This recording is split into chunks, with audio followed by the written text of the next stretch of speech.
윤석열 악재입니다. 오늘 윤석열이 김문수에게 힘을 몰아달라라고 호소문을 냈는데 정광훈 집회에서 이걸 대독을 해버렸어요. 네. 이 얼굴에서 많이 본 사람인데요. 네. 누군가요? 우리 권정 기자. 네, 알 것 같은데? 씨 이동호? 같은데? 네. 네, 좀 아리까리합니다. 제가 좀 사람 얼굴 잘 못 알아봐서. 네. 네, 어쨌든 이 정광훈의 이 아스팔트 극우 집회에서 항상 단골 연사로 오르는 사람이에요. 네.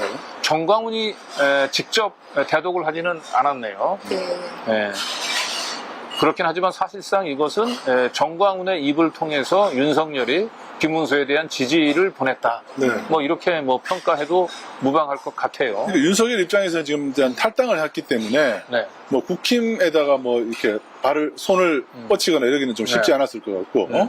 그리고 자유통일당의 정광훈은 윤석열 수시로 오라고 계속 얘기를 하고 했잖아요. 그렇습니다. 그런 와중에 김문수에 대한 지지 표시를 왜 지금 사흘을 앞두고 사전투표가 끝난 시점에서 네.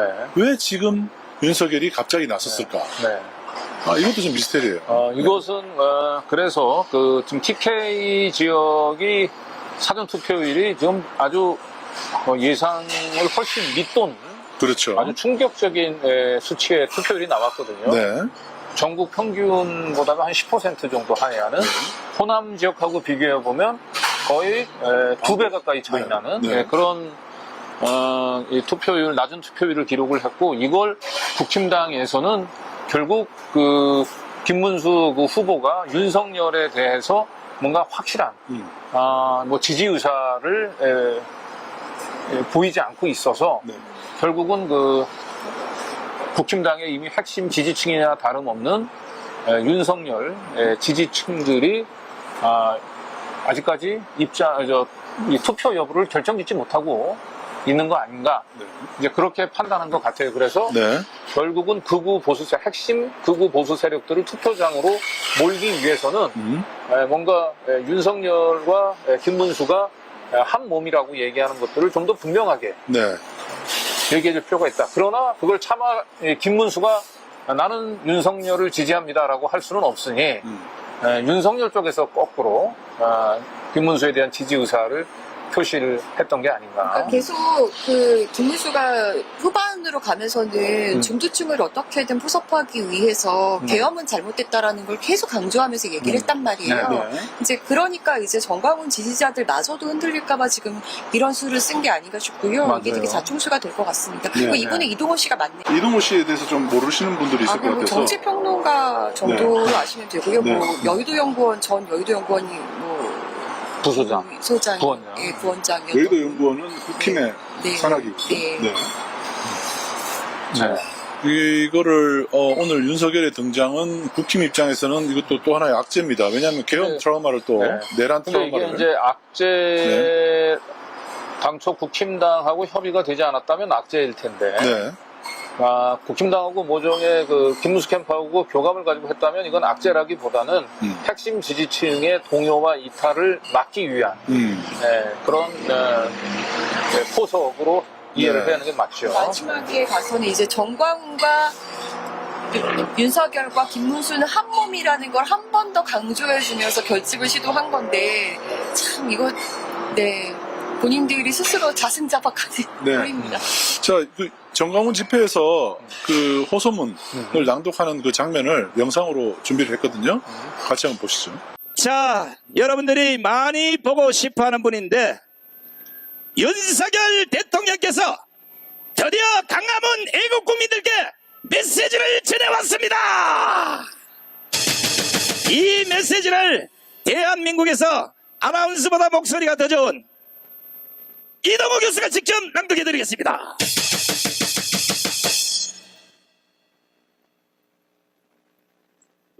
윤석열 대통령 호소문. 자유를 사랑하는 국민 여러분, 지난 겨울 자유와 주권 수호를 위해, 탄핵 반대를 위해 한마음 한뜻으로 혼신을 다해주신 국민 여러분, 청년 여러분, 여러분도 아시고 느끼시겠지만 지금 이 나라는 절체절명의 위기에 처해 있습니다. 이 나라의 자유민주주의를 지키고 나라를 정상화시키기 위해서 오는 6월 3일 반드시 투표장에 가셔서 김문수 후보에게 힘을 몰아주시기를 호소드립니다. 김문수 후보에게 투표하시면 김문수 후보가 대통령이 되고 이 나라의 자유와 미래를 지킬 수 있습니다. 지금 기회를 놓치면 너무 많은 시간과 희생을 치루어야 하고 또한 자유민주주의와 정상국가 회복이 불가능할지도 모릅니다. 하지만 우리가 한마음 한뜻으로 용기를 내고 힘을 합치면 우리의 자유와 주권을 지킬 수 있습니다. 지금 김문수에게 우리의 힘을 모으는 것만이 해답입니다. 우리는 승리할 수 있고 승리합니다. 국민 여러분, 청년 여러분, 화이팅입니다! 2025년 5월 30일 윤석열 드림 개독했습니다. 와, 진짜 윤석열. 사실 윤석열이 한번 광화문 집회에 등장할 것이다라는 예고는 한번 있었잖아요. 그렇습니다. 정광훈 측에서. 네. 그런데 실제로 등장을 하지 않고 대독하는 형태였지만 대선 직전에 이거를 네. 터뜨려버리면서 사실 윤석열과 정광훈이 같이 한 몸이다. 네. 그리고 계엄 내란 세력의 몸뚱이가 네. 바로 거기에 있다는 것을 바로 보여줬네요. 네. 이야, 참.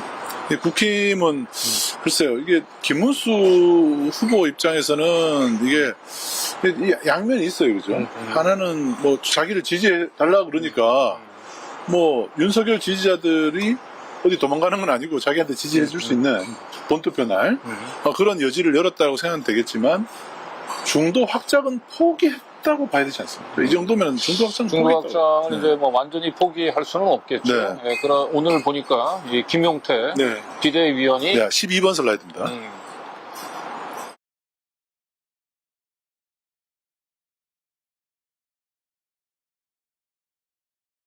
것들이 국힘 입장에서는 좀 미치고 팔짝 졸려보시겠죠. 네.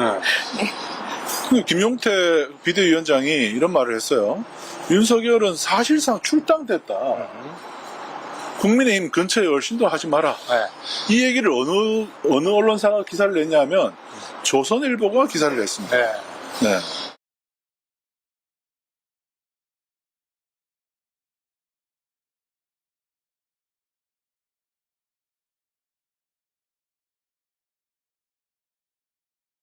그 메시지는 비윤 국힘 그렇죠. 지지자들. 네. 네. 그러니까 뭐 이러지도 저러지도 못하는 이제 그 국힘의 사정을 반영을 하는 거죠. 그런데 결과적으로 이렇게 서로 다른 시그널을 보내서 결국 두 마리 토끼를 잡겠다라고 하는 전략인데 이렇게 이도저도 아닌 메시지를 이렇게 계속 혼용해서 내게 되면 양쪽 모두 저놈들은 도대체 뭐냐? 정체가 뭐냐? 정체성이 네. 의심이 돼서 두 마리 토끼를 다 놓칠 수 있어요. 사실. 김용태의 이 발언을 보면 그 윤석열 지지자들 입장에서는 네. 국힘은 지지해서는 안 되겠구나. 네. 그렇게 당연히 생각하지 않겠습니까? 윤석열 쫓아냈다고 얘기하잖아요. 윤석열의 친 지지자들은 그건 있더라고요. 그러니까 국민의힘을 지지하는 게 아니라 자기네는 김문수기 때문에 지지한다는 거죠. 이미 한편이라고 자기들끼리 믿고 있고 이걸 또 전략이라고도 본인들이 생각하고 있을 것 같긴 합니다. 네, 전에 한번 제가 인터뷰했을 때 가장 국힘당이 중도 확장을 세련되게 한다면 사실 자유통일당이나 정광훈, 윤석열이 굳이 메시지를 내지 않는다 하더라도 자연스럽게 국힘당 김문수를 지지한다라고 하는 걸 사람들이 믿게 하면서 드러내지 않은 지지를 바탕으로 해서 지속적으로 그 중도 보수층들을 향한 메시지를 내야 되는데 윤석열 지지층들이 뭔가 메시지를 안 내니까 불안한 거예요.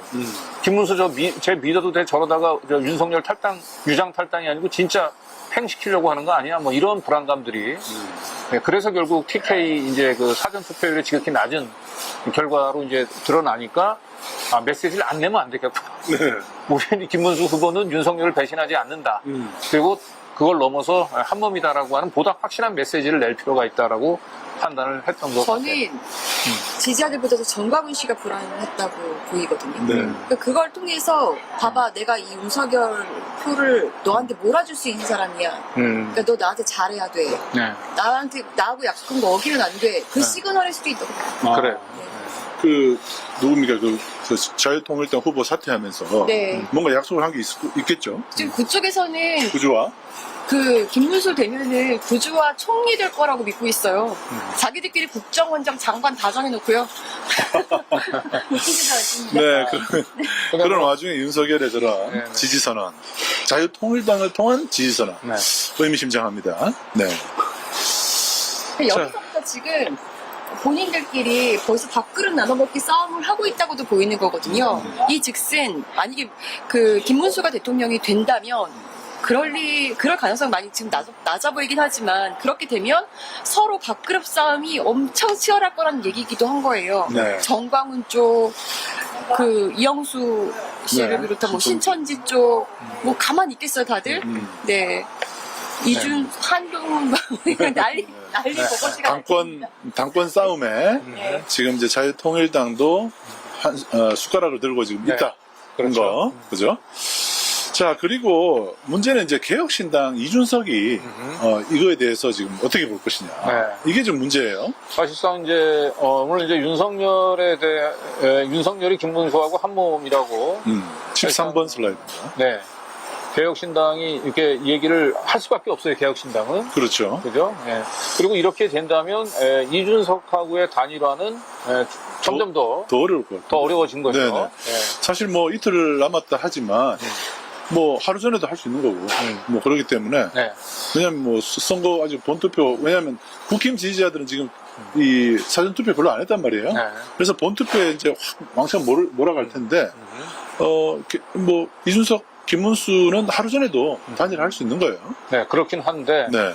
이준석하고의 단일화를 위해서 아직도 국힘당이 그것을 가장 주요한 전략으로 생각한다면 윤석열이 김문수를 지지하는 것을 하게 해서는 안 되죠. 그리고 이건 김문수 후보 이름으로 김용태가 아니라 김문수 후보 이름으로 이건 당의 뜻이 아니다. 이렇게 이제 나가야 되는데 김문수는 침묵하고 있어요. 윤석열이 지지했던 거를. 네, 그거는 사실상 단일화보다도 윤석열을 지지한 핵심 지지층들을 지키는 게 더 중요하다고 국힘은 판단한 것 같아요.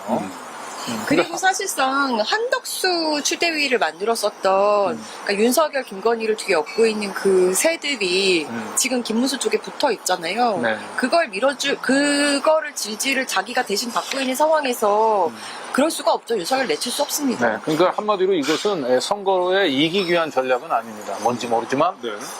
대참패를 막아야 된다. 잘못하다 보면은 이 TK까지도 무너질 수 있죠. 네. 좀 흔들리고 네. 뭐 TK에서 지지는 않겠지만 지난번에 이재명 후보가 그 지난 대선 때 아마 20% 초반이었을 거예요. 근데 TK에서 한 30% 이상의 득표율을 한다고 얘기한다면 사실상 윤석열 국힘당 입장에서는 완전히 대참패죠. 그리고 네. PK까지 내줘 버린다라고 하면 사실상 끔찍한 거죠. 그렇죠. 네, 그러니까 대선에서 지더라도 영남 표는 우리가 지켜야 된다라고 하는 그런 생각을 했던 게 아닌가 싶어요. 네. 자, 이준석 후보가 오늘 네. 수원에서 뭐 단일화 관련된 얘기를 좀 했는데 오늘도 확실히, 또 예. 단일화 언급을 했는데 네. 여전히 오늘도 이준석은 단일화에 대해서는 생각이 없음을 분명히 했습니다. 14번 슬라이드. 단일화 집착하느니 그걸 진짜 선거에서 승리하는데 에너지를 쏟아야지 뭐 하느냐 그러면서 이제 자기는 여전히 이재명 아들 검증이 네. 필요하다. 네. 그러니까 자기가 이번에 3차 TV 토론 때 설화, 네. 그죠? 네. 그 젓가락 발언이 한 거를 지금 어떻게든지 물타기를 좀 해야 그렇죠. 되잖아요. 네. 그렇기 때문에 계속 이제 이재명 후보의 아들을 공격하고 있습니다. 네. 결과적으로 이제 이준석하고 김문수하고의 단일화는 어제보다 오늘 더 극적으로 더 멀어졌습니다. 예. 네. 윤석열의 등장으로. 가능성이 네. 거의 0에 지금 수렴해 가고 있는 네. 이준석 입장에서는 단일화를 하려고 해도 이제 명분이 없어질 거예요. 윤석열하고 김문수가 한 몸이 됐는데 네. 이제 더 이상 명분도 없잖아요. 이준석 입장에서는 실리도 없고. 윤석열하고 한 몸이 된 김문수와 단일을 한다는 것은 자기는 더 이상 정치 인생 끝나는 거죠. 네. 그러니까. 네. 네. 뭐 이미 뭐 제가 볼 때는 이번 대선에 의해서 크나큰 데미지를 입었지만 일단 치명상을 입었죠. 3차 TV 토론 그 네. 발언 때문에. 그런데 단일화 이슈는 자기가 지금 수십 번 아니라고 했는데 만약 단일화를 해버리면. 근데 오늘 아까 우리 이제 낮에도 방송을 했습니다만은 명태균이 예고했던 그거 있죠. 7불사의 비밀을 명태균이 터뜨릴 경우에 저거 터뜨리지는 않을 거예요. 네. 이준석 단일화의 어떤 이 수단으로 도구를 쓰지 않을까. 명태균 입장에서는 가능한 한 이제 자신으로부터 그 은혜를 입은 정치인들을 살리는 게 유리하죠. 네. 그리고 아마 명태균 입장에서 이준석이 가장 이 가치가 있는 미래 자산일 거예요. 예, 그래서 처음에 명태균 씨는 이준석이 적당히 국힘당하고 단일화 하면서 이제 후위를 도모하기를 기대했었는데 뭔지 모르지만 그 시기와 어떤 타이밍을 놓쳤어요. 예, 그래서 그렇긴 하지만 지금 이제 명태균 입장에서는 7불사 회동을 까서 이준석을 매장시킴으로써 명태균 씨가 얻는 이익은 아무것도 없어요. 가능한 한 이제 이준석이 상처를 입지 않고 대선을 완주해서 10% 이상 또 많게는 한 15% 가까운 득표를 한다면 사실 이준석도 차기 보수를 대표하는 주자 중에 한 명이 될 수 있거든요. 네. 그러면 계속 명태균은 보수 정치권에 영향력을 행사할 수 있게 되는 거죠. 이준석을 통해서. 그래서 7불사 회동은 제가 보기엔 까지는 않을 겁니다. 네. 그럼 뭐 그걸 가지고 이제 단일화를 밀어붙이거나 할 수도 있다고 봤는데 네. 역시 이제 까거나 네. 그걸로 이준석을 압박할 수는 있어도 네. 이준석에게 완전한 네. 그 예를 들면 뭐 정치적 사망에 가까운 일을 저지르지는 않을 것이다. 그리고 명태균 씨가 이쯤 되면 어차피 국힘당 하고 국힘당 김문수 후보로는 사실상 선거에서 이기기 불가능해졌다라고 판단하고 그럴 바에는 이준석은 그냥 이제 그 국힘당하고 별개로 독자적 노선을 걷는 게 네. 그래서 한 15% 가까운 득표율을 기록을 하면 그 자체로 선거 비용도 보전도 받고. 나이도 있고 네. 그러니까 얼마든지 이제 그 명태균 입장에서는 이제 이준석을 가지고 재료로 해서 그림을 네. 그려볼 수 있는 그렇군요.